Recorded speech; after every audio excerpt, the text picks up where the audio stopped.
Gwalior high court में अंबेडकर मूर्ति विवाद में कांग्रेस की एंट्री हो गई है। दलित संगठनों द्वारा इस विवाद को हवा देने के बीच में मचे सियासी घमासान और अंबेडकर विवाद के बाद हाल ही में दिल्ली में हुई कांग्रेस की राष्ट्रीय स्तर की बैठक के बाद कांग्रेस भी अब मैदान में उतर आई है।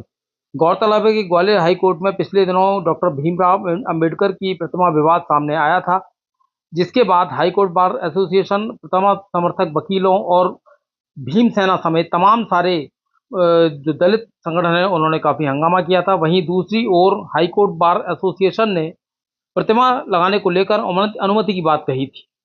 वहीं कांग्रेस की बात की जाए तो मध्य प्रदेश में खिसकते जनाधार के चलते दलित वोट बैंक को साधने के लिए अंबेडकर विवाद को हवा देने में जुट गई है कांग्रेस। अब देखना यह होगा कि इस मामले में शुरू से चुप्पी साधे बैठी भाजपा सरकार और प्रशासन का इस मामले में क्या स्टैंड हो सकता है। पिछले कई दिनों से ग्वालियर में और पूरे संभाग में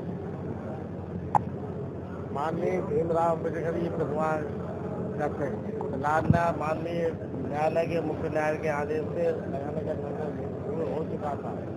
उसमें विघ्न डालने का ऐसी तथ्य है जो आज़ादी के समय भी अम्बेडकर जी के विचारधारा के विरोध में थे। वो नहीं चाहते थे कि सबको बराबर का हिस्सा मिले, सबको समानता, प्रजातांत्रिक प्रणाली में अधिकार मिले।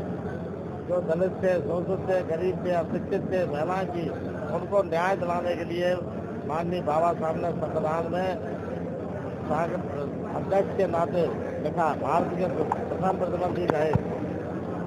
वही लोग आज प्रतिमा में विघ्न डाली और भाईचारे में विघ्न डालना चाहते हैं। कांग्रेस पार्टी चाहती है कि आपस में भाईचारा रहे, सांप्रदायिकता नहीं फैले और कांग्रेस पार्टी पूरी ताकत के साथ माननीय बाबा साहब की प्रतिमा लगाने के लिए कटिबद्ध है, प्रयास करेगी। माननीय न्यायालय से भी अनुरोध करेगी, मुख्यमंत्री से भी बात करेंगे, उनको कहेंगे कि इसमें व्यवधान न डालें।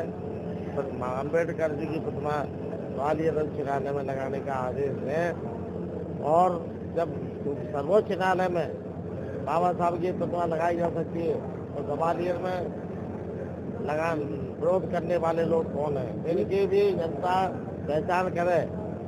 माननीय अम्बेडकर जी ने 14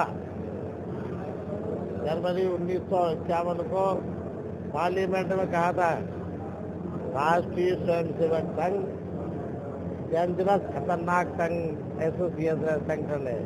और कोई संगठन उस समय काम कर रहा था, वही संगठन के लोग आज भीम आर्मी जैसे और जो अन्य संगठन है वो कहीं ग्वालियर बंद या दिल्ली की भीम आर्मी, कांग्रेस पार्टी अपना काम कर रही है। भीम आर्मी इस विचारधारा के साथ है, उनको हम धन्यवाद देते हैं, लेकिन उनसे भी चाहेंगे इस प्रकार आपस में भाईचारे में कोई विवाद पैदा न हो, सामंजस्य न बिगड़े, वर्ग संघर्ष न हो, इस बात का भी हर पार्टी को ध्यान देना चाहिए।